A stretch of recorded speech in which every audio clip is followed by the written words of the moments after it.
Hey y'all, this is Jaclyn Oden-Peace from Houston, Texas, and I'm currently living in the St. Louis Explore House.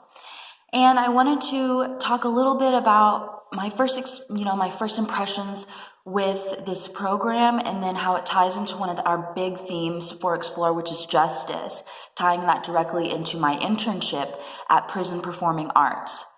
So whenever I applied for this program, I was given a few cities that I could pick from, and to be quite transparent, St. Louis was my last choice. But after hearing, how carefully selected we are based on our talents, our gifts, our application, I quickly realized, okay, maybe I wouldn't have picked this for myself, but clearly there's a reason I'm supposed to be in St. Louis.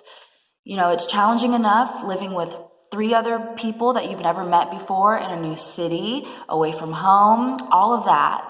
But I hope what a powerful moment I'm about to share will put that into perspective of why it's all worth it.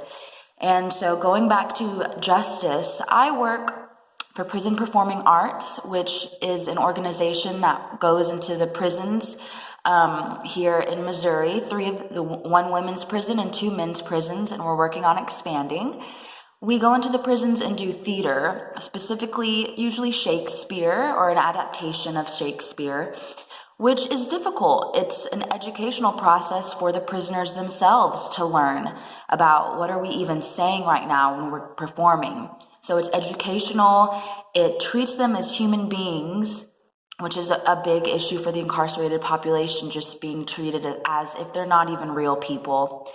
And this gives them skills as well. The whole point of this program is to teach them those skills for when they re-enter society, they're going to have some teamwork under their belt, working on trusting others, memorization, tons of little skills that you do that an everyday person that's not in a prison wall uses.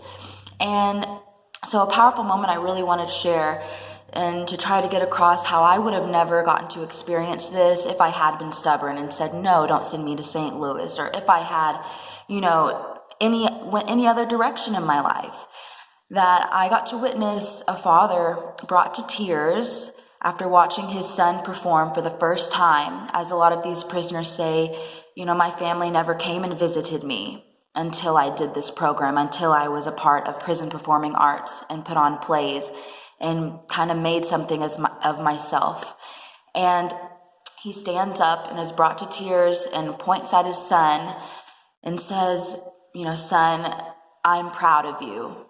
And I think for anybody as a child or looking up to somebody, for someone to say that they are proud of you, and especially in that situation of knowing that you are incarcerated and you are not treated justly a lot of the times, regardless of what you've done to be in there, it's not really my business, but you deserve to be treated as a human. And for someone you love, who may have not visited you before, who you may not have contact with, but when they hear what you're doing, when they hear the work of this organization, and they're moved to come, and they say that they're proud of you. And I was just so moved, not a dry eye in the place at that point. And I just wanted to share that because that's something without Explore I wouldn't have to have in my heart. And that's just one of the many things that's been so amazing throughout this program, and why I highly would recommend it and would love to get the word out more about all the great things Explore has to offer that you probably won't find anywhere else. Thanks for listening.